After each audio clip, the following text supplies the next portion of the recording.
Welcome to Regan's Rants and Raves. My name is Ellie. I am your hostess with the mostest, and today we'll be ranting about bitching ass In 2019's Joker. Wow. Yeah. So, Lit.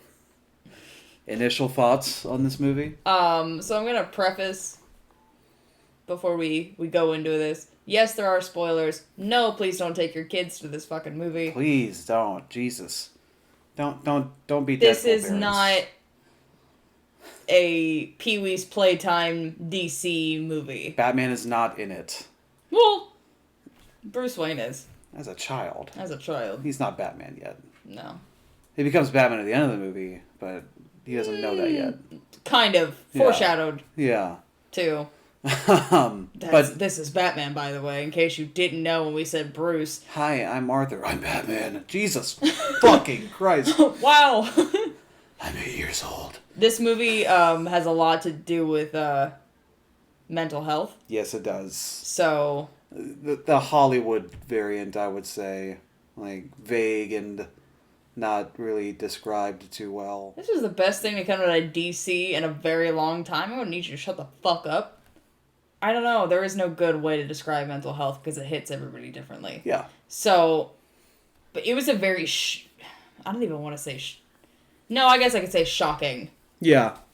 Yeah, it was. Thing to see. There's just so many things to say when it comes to this movie. The whole reason why I wanted to talk about it because it's so close to being a horror movie, it counted enough for us to be able to say Joker throughout his entire existence has been a horror character, you know, and fitting right into the Batman mythos. I don't think we've ever talked about this before. We're both huge comic fans. I don't know if that's ever popped up on this I think it has. podcast. I think we've talked about it before. Yeah. I think so. Yeah, but we're both huge comic fans, huge DC fans. Huge DC. Yeah. Very. Not DC movie fans. I really want to make that abundantly clear. I am not. But yeah. Not. Do better. Batman, neo-noir, real gothic style.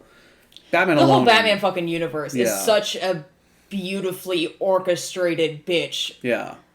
And for a very long time, it's been done goddamn dirty. Yeah. And in my opinion, this fucking movie was the best thing that DC has done in since, like, the Dark Knight series.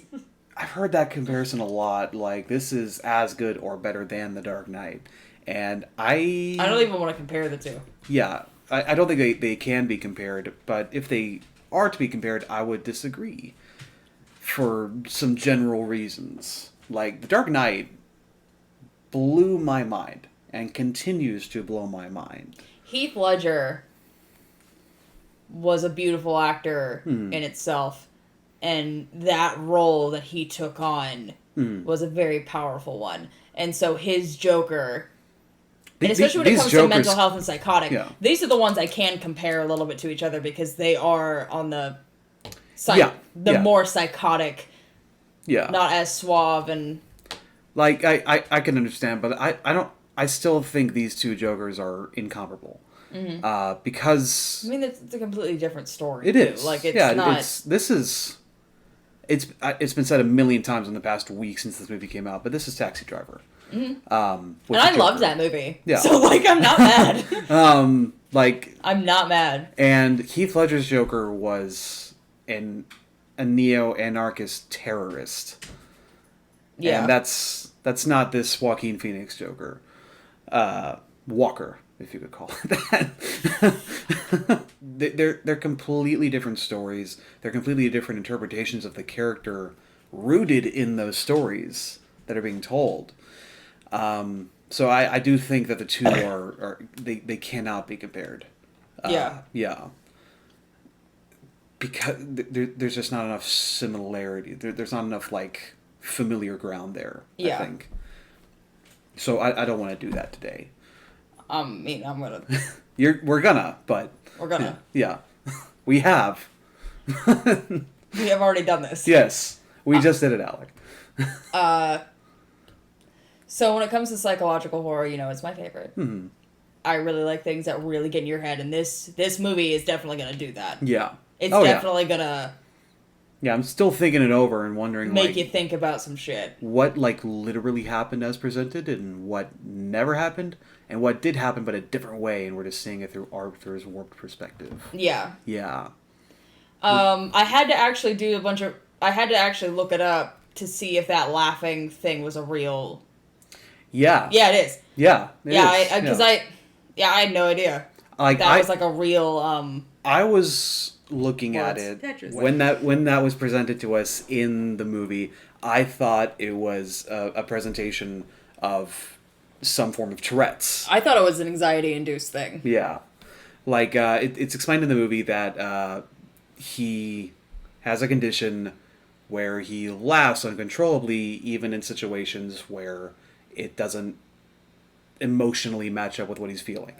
And Joaquin Phoenix watched a bunch of videos of how people suffer with that. Mm-hmm. And, how they kind of, cry through laughing because it hurts so badly because you can't fucking breathe. Yeah. That's something. Yeah. That was the first time he does that. That's exactly what's happening. Yeah, he's, when he's seeing his kind of... therapist, yeah. Well, not sobbing, but kind of sobbing while in the middle of... You see it in his face that he would rather be sobbing than laughing. Because it hurts. Yeah. So let's get this right off of the bat. Joaquin Phoenix is the absolute goddamn best thing about this movie. He is acting like his life depends on it. Which is so surprising to me, because I'm always so weirded out by him. By Joaquin Phoenix? Not weirded out by him, but I'm just every movie he's in, I'm always it's always a meh. You think so? I like him, but I hate the movies that he's in. Does that make sense? No, I get that, yeah. You brought up earlier that he turned down the role of Doctor Strange for the Marvel Cinematic Universe. And some people, I think, were a little surprised to find that he would pick up this comic book role later as Joker. Mm-hmm. But look at the role you were offered. Yeah. I would have taken Joker over fucking Doctor Strange any goddamn day of the week. I don't think he had, that two choices on the table. Not at the same... No, not at the same time, but could you... Okay, think about it. If you were offered Doctor Strange or the Joker, which one are you fucking taking? You're taking the goddamn Joker. Oh, yeah. Yeah. He's It's also about, the story that he's being pitched. Yeah. And quite frankly, not the biggest fan of Doctor Strange anyways. But also as a working actor, as an established, successful actor in Hollywood, you also look at it with where the MCU was at that point. It was pretty clear that if you sign on for an MCU movie, you're signing on for 5 MCU Which movies. Is really... I think that was probably a big reason why he decided not to sign on with that. Yeah. And Joker works very well as a standalone story. I think it'd be really interesting to see franchise break out of this really compelling character study of a movie, but it works really well as a standalone. Yeah. And I think that's what probably attracted Joaquin as the successful established actor that he is. Yeah. And I read something with the director, and he said that you will never see his version of this go again, Against Oh, no. No. No. No, this was... He has definitely separated himself from what they've done. So this kind of brings us into another conversation. Again, both of us are huge comics fans. As an adaptation of, this 100 different versions of Joker from the comics, and as your own personal idea of what the Joker is in your head, how do you think this measures up? Dude, this was insane. Yeah.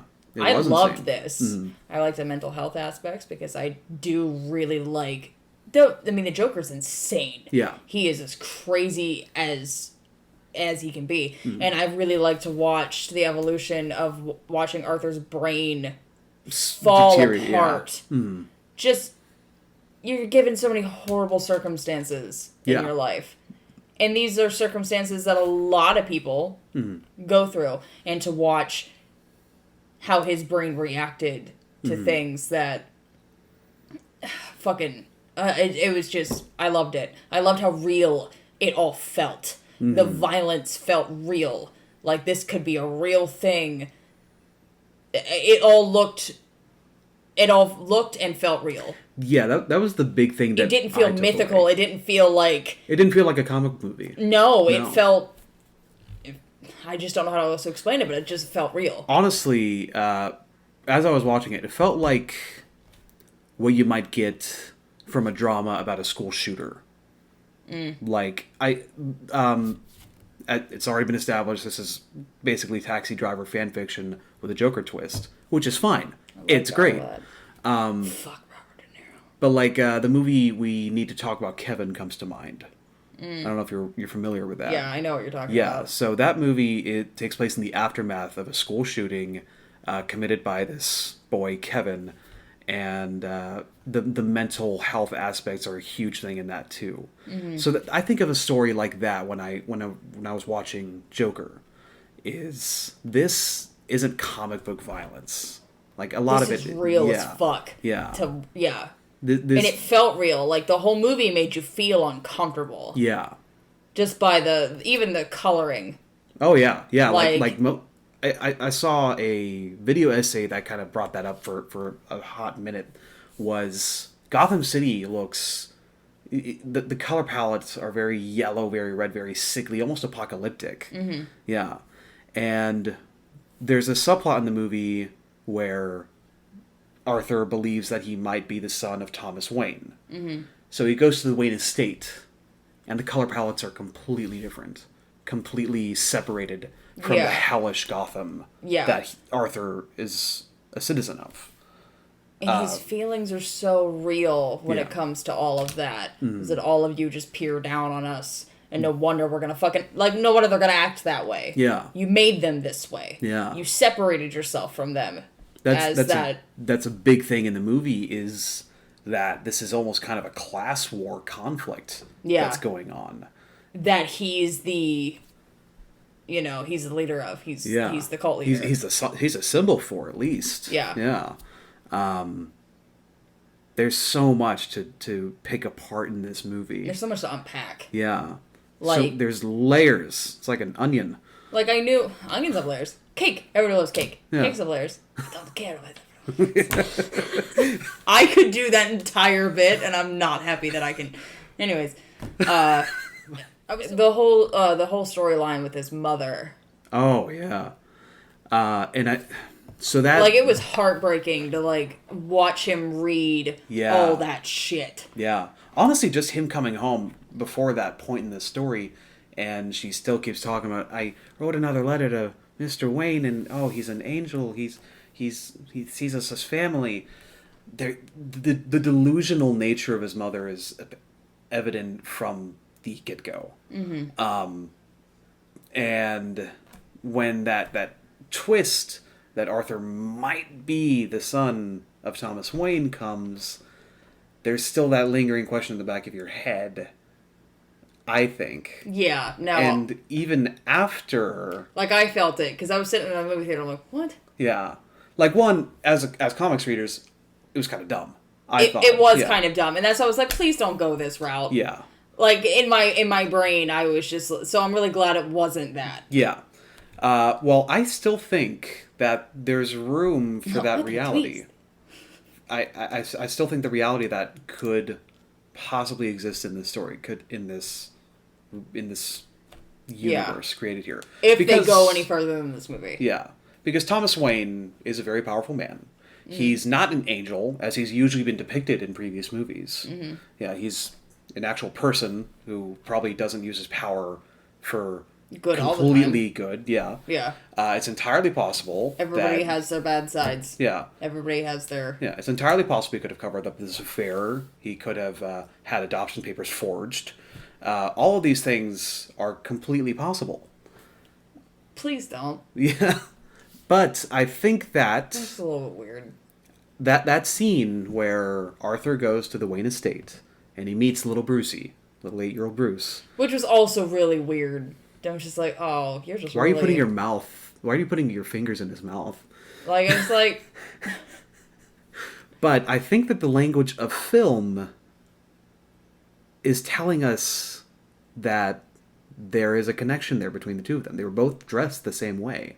They both had the same color palette as characters. And maybe obviously they're both the same. I mean, it could have been like a metaphorically. Yeah, it could have been the same.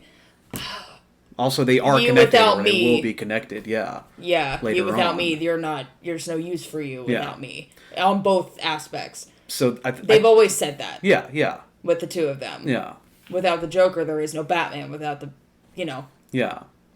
Which is why when this movie was first announced, Yeah. a lot of us were really skeptical. I was really weirded out. Yeah. Because I was just like, what the fuck are you doing? Because you know. can't have a Joker movie without Batman, you know. But you can. Evidently you can, yeah. But you can. Yeah. And I was very much proven wrong. Mm-hmm. Because as soon as they said, oh, DC's got to fuck another Joker movie, I'm like, fuck you. No, It has nothing to do with the DCEU.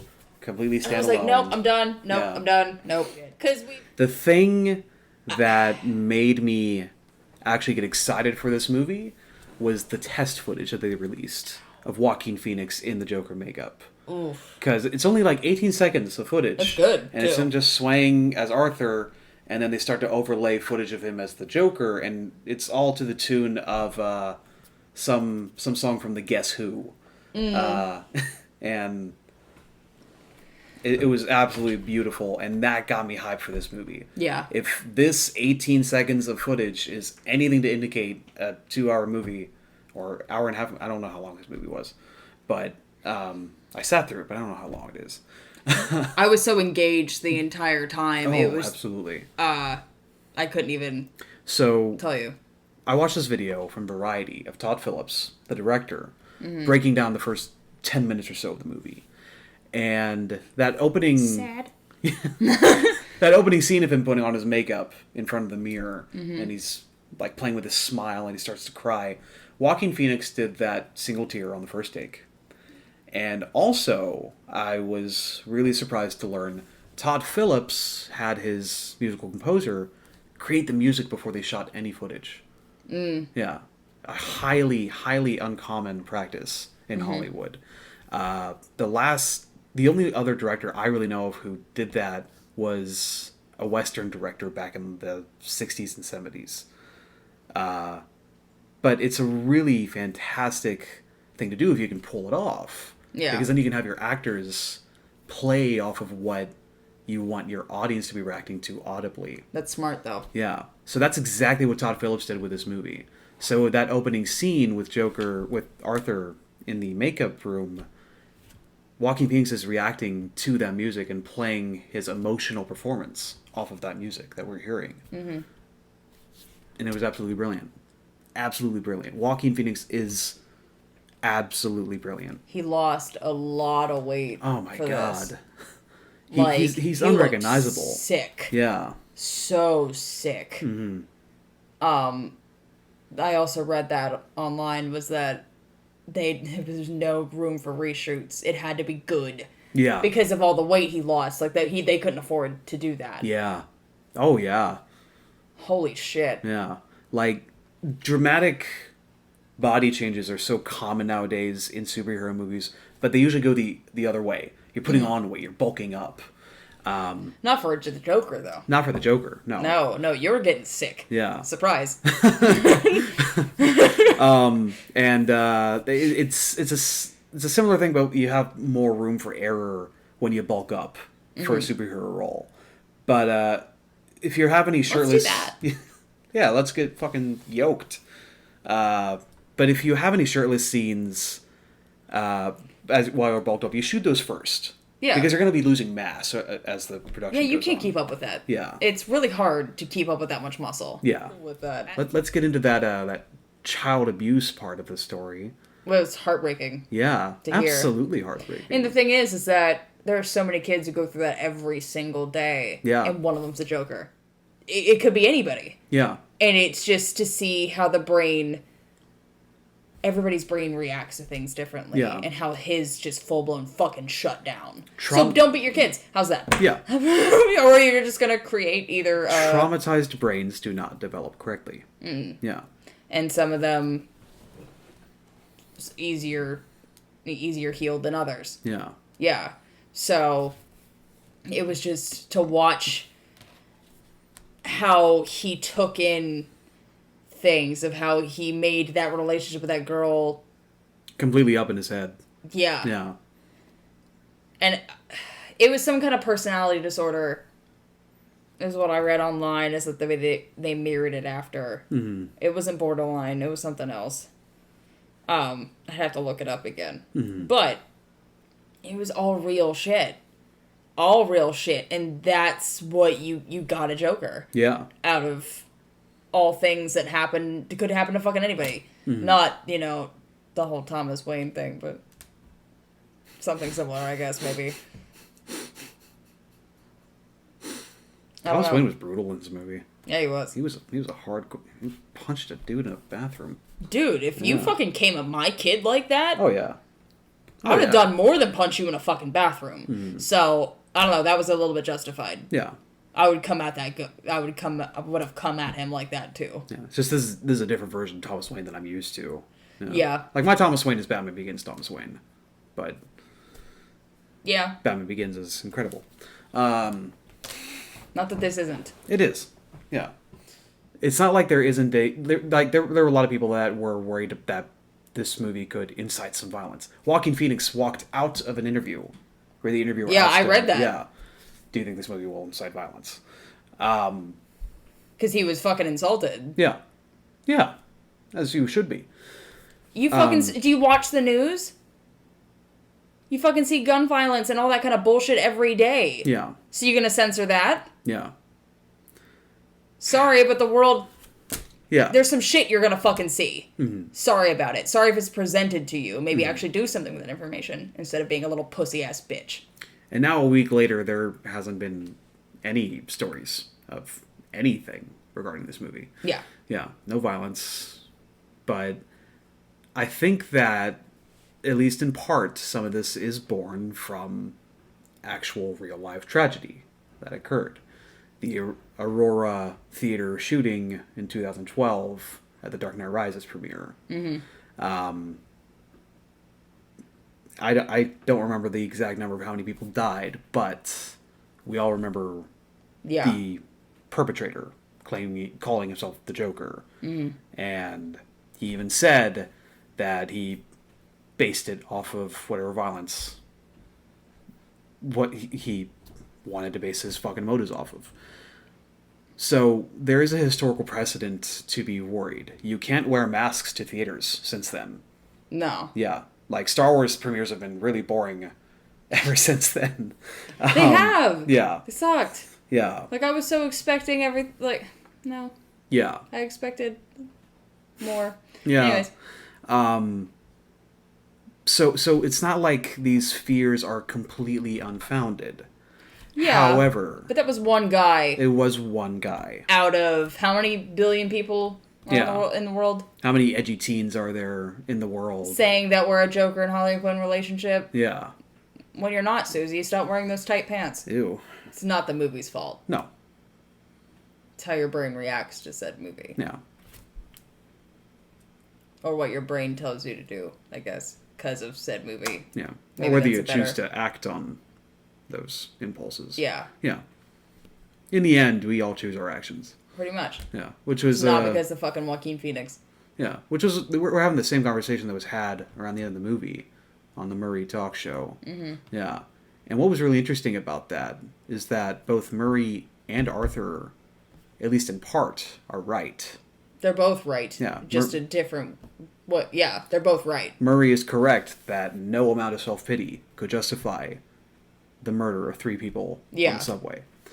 And Arthur is correct that he was just brought on there to be made fun of.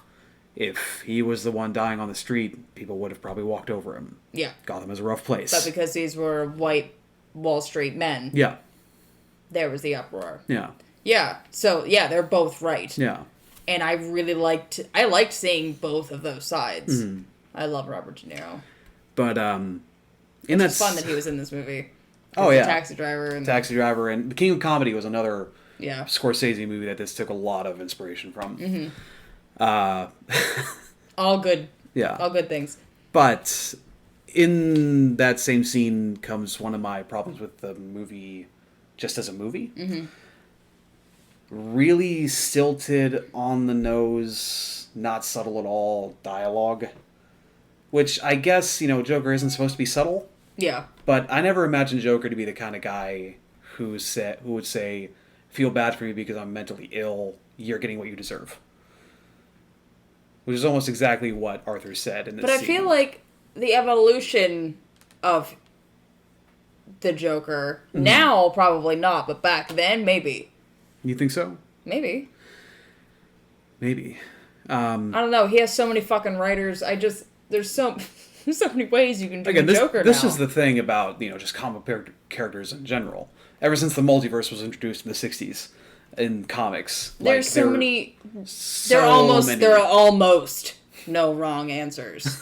Again, I'll be the first to say I'm open to new interpretations of characters. Mm-hmm. Because I am always hesitant. Yeah.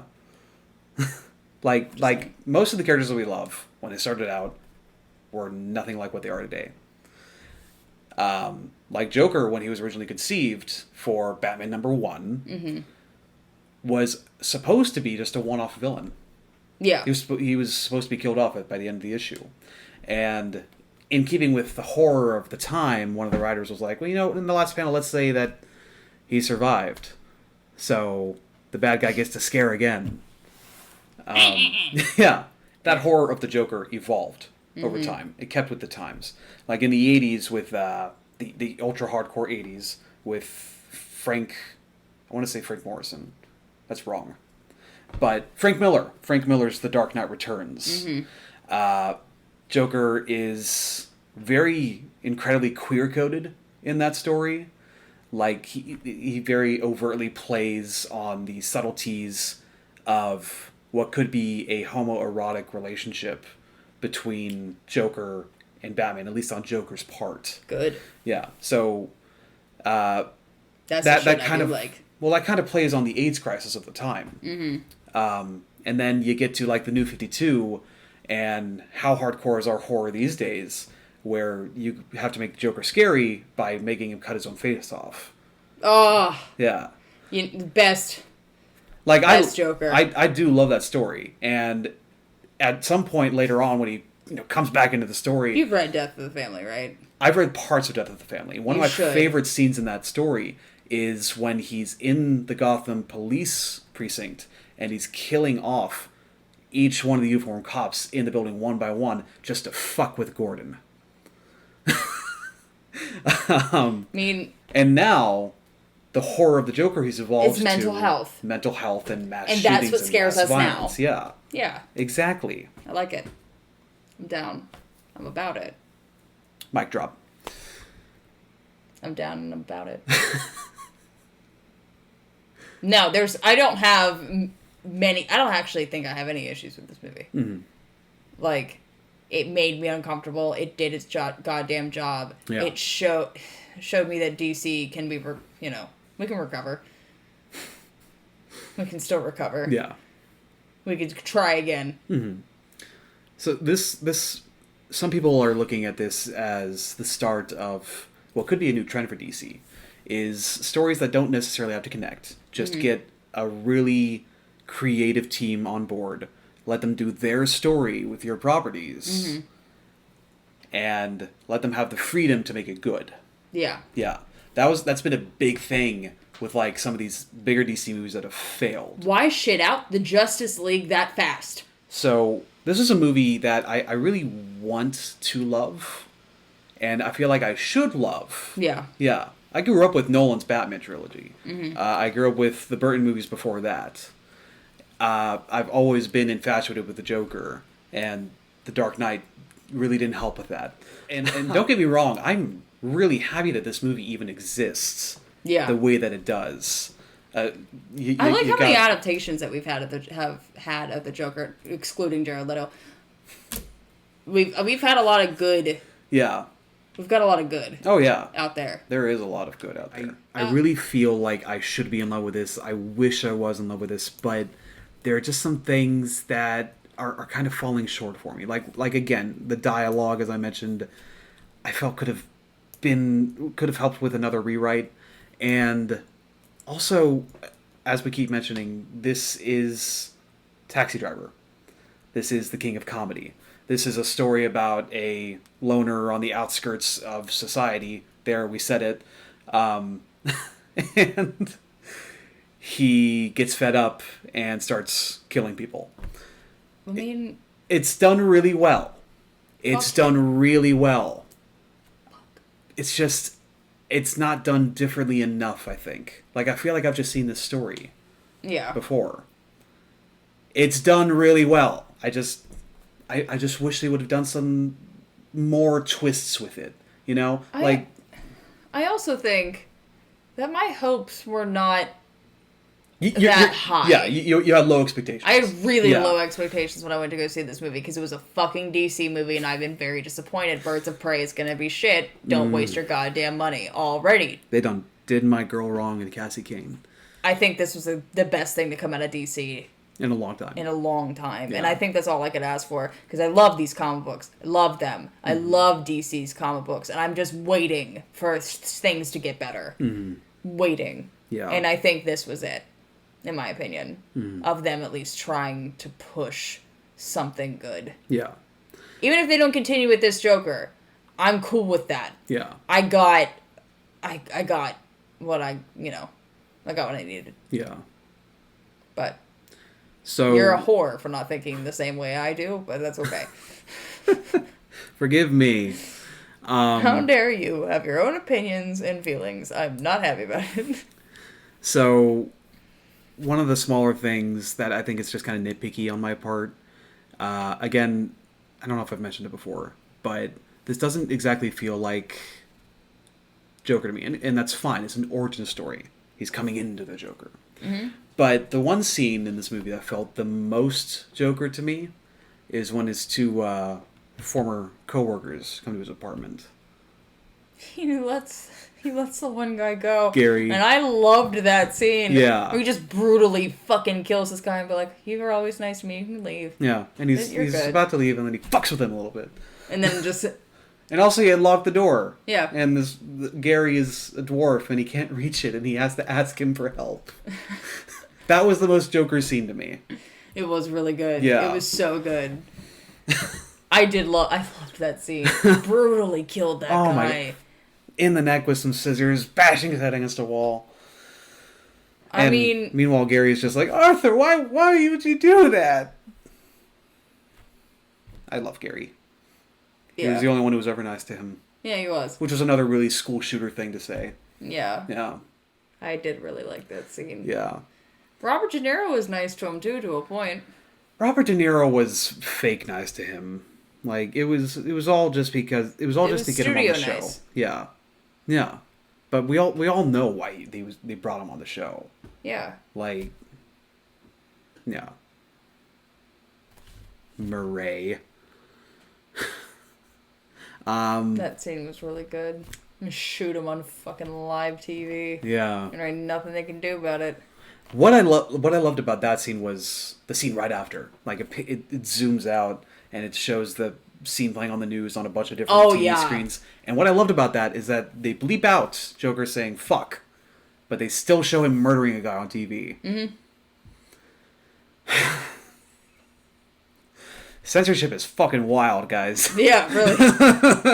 I do have my one thing. I wish they would have ended it with the car. Okay, so there was that one scene. I wish they wouldn't have ended the way that it did. Not that it wasn't still good. It's just that I feel like to really cap it off with him like doing the big arms like on the top of the fucking car. Bloody smile. Yeah. Would have been when he looked at the camera. In that moment, it would have been done. If it were my opinion, it would have been done. Yeah. And that would have ended like a perfect, okay, he's the Joker now. Yeah. That would have been neat. Like, I don't hate the scene that followed with him in I don't hate it either, but I just feel like, oh. Yeah. Okay. Like, I think the ending they left on was kind of maybe the smart choice. Like, his line in that is, I was just thinking about a joke, you wouldn't get it. That's very Joker to me. Mm-hmm. Like, he sees everything as a joke that nobody fucking gets. And then he walks away. Okay, covered in blood. He just murdered this therapist.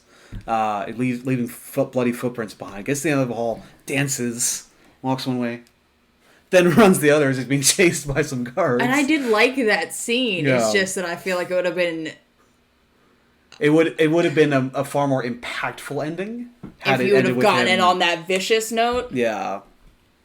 Yeah. I don't know. I think that was just me. Because that's when I thought it was going to be over. Yeah. In my opinion. I'm like, oh, perfect. Yeah. Yep. So, another problem. I don't think the Bruce Wayne Batman stuff was entirely necessary. No, I didn't. The story. No. I didn't think it was either. No. But as soon as they showed that, oh, there's Bruce Wayne over there, and I'm like, oh.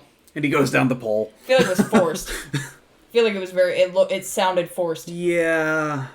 So you gotta kind of gotta wonder if like Warner Bros. Told him you're making a Joker movie and you don't have Bruce Wayne in it. Yeah. And Todd Phillips did his best with it. But I did think it was unnecessary. We even see the fucking Waynes get shot again. And the pearls flying. See, okay, so whenever he goes to them in the theater, yeah, I thought what they were gonna do with the story is that he kills them, like Tim Burton did. Yeah, yeah. So he's still. That's where I immediately thought. I'm like, as soon as they were in the theater, and I'm like, shit. Yeah, he's still indirectly responsible for their murder. Yeah.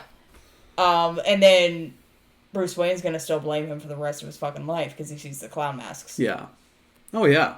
Yeah. So it's still gonna spark all of that, even though he didn't by hand do it. Yeah, like. That's what I do Charles like. Manson. That's what I do like about the inclusion of the Bruce Wayne stuff. Is it raises a lot of questions as Batman fans about what Batman in this story could be like. Could see the Joker as. Like, does he remember this fucking weird guy coming to his house and sticking his fingers in his mouth? I don't think you can forget something like that. Yeah. He was old enough to remember. Yeah. So, like... I mean, like, he's gonna remember his fucking parents dying in front of him for the 12th time on screen now. Fuck. How many times I gotta do this? He's died... Those two have died more than Uncle Ben. Really? Yeah. Like, really? And, like, Arthur Fleck went on TV as Arthur Fleck and became the Joker on TV. Mm-hmm. So he's not really, like, that mysterious of a person anymore in this universe. He is flat out himself. Yeah. And there are still some ideas that he might not actually be who is going to be Batman's nemesis in this story. Yeah. That he inspired this person, who we may or may not have seen somewhere in the story. But that's dumb, and I hate it. Any more thoughts? Any final thoughts on Joker 2019? Directed by Todd Phillips, produced by Martin Scorsese, starring Joaquin Phoenix. Bradley Cooper also produced it. Would you like to give me the list of credits of while you're fucking at it? You want to give me their full IMDb page? You want to read it off to me right now? You fucking asshole. Always gotta sound like a fucking Wikipedia article anytime we fucking... It's all I have, Ellie. It's all I've got.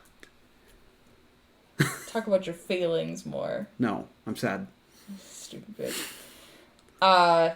No, I really thoroughly enjoyed this. It was a DC movie I wasn't pissed off about. I really enjoyed it. It's really well done.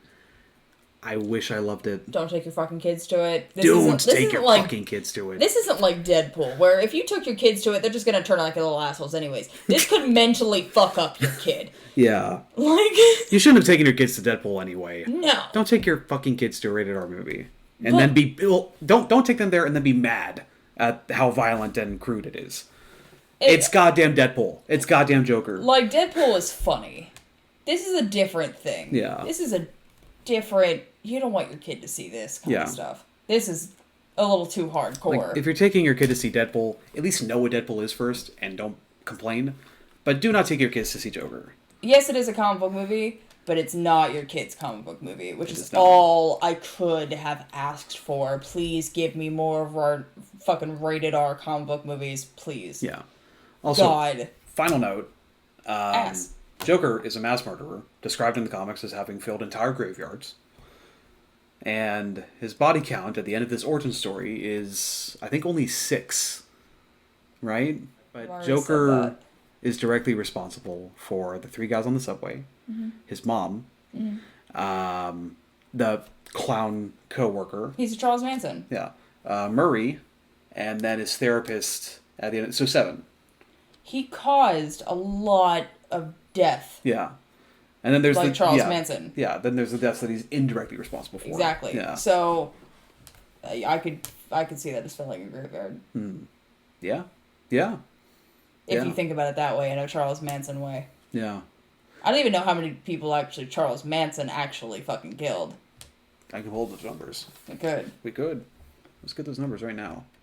Charles Manson was convicted of first-degree murder and conspiracy to commit murder for the deaths of 7 people. Do you think that's coincidental that Joker ends with the same body count as Charles Manson? I think so. Maybe, I think probably. it's coincidence. Yeah. I don't think so. I think they were more featuring him after like a fucking John Wayne Gacy type. Oh yeah. Yeah. Obviously clown stuff. Yeah. Final thoughts? I wish the rest of DC would do better. If I'm being honest. Yeah. You look forward to these movies, right? Yeah. Like this is a big deal. Mm-hmm. You read these comic books, you're so invested in these storylines, and then you're delivered shit movies. Yeah. At least with Joker, I wasn't delivered a shit movie. And that's all I could fucking ask for at this point. Yeah. Please, for the love of God, DC, just give me a mediocre time. Like, please, I don't want to leave angry anymore. Screaming Peach rating. Are you ready for that? Yeah. Yeah. I'm gonna give it a 7.8. I'm not gonna make an 8th or 8/10 of a fucking Screaming Peach. No, I'm gonna give it an 8. Okay, that I can do. I really wanted to see if you could try, but like that's fine. I'm not. I put in enough goddamn work for production. I think I'm also gonna give it an 8. Awesome. Like, yeah. I did like it. I wish I loved it. There are some things that I wish would have been done differently, but it's still a phenomenal piece of filmmaking, regardless of anything. I'm really glad we got to talk about this movie, even though technically it doesn't have anything to do with horror, but it does. Yeah. At the exact same fucking time. Joker's a horror character. Any which way you go about it, he's a fucking horror character. And I thought we couldn't let this pass us by. Yeah. Also, we get to talk about a comic movie. This is the only chance we'll have to talk about comic books. This is the one. Unless we talk about Spawn, which I don't want to talk about Spawn. Please don't. Please shut the fuck up. It's almost like us sitting here talking about Venom. You mean Venom? Well, do you agree with our thoughts on Joker? Do you think we missed anything? You want to talk shit about Birds of Prey in the comments? I'll join you. Yes, please leave your thoughts in the comments. Don't forget to like, share, subscribe. You want to talk about shitty other DC movies? I'll join you. Just, we won't do that on a podcast, but we'll definitely... In the comment section? We'll rant with you in the comments. Yeah. Oh, hell yeah. That's how we'll get our first viral video. Just, there's a lot of comments. There's a lot of comments about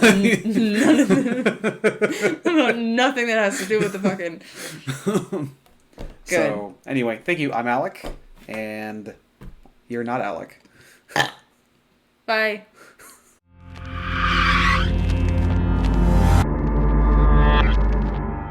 Thank you for listening to a Peaches and Scream podcast. My name is Ellie, and please make sure that you like, comment, and subscribe.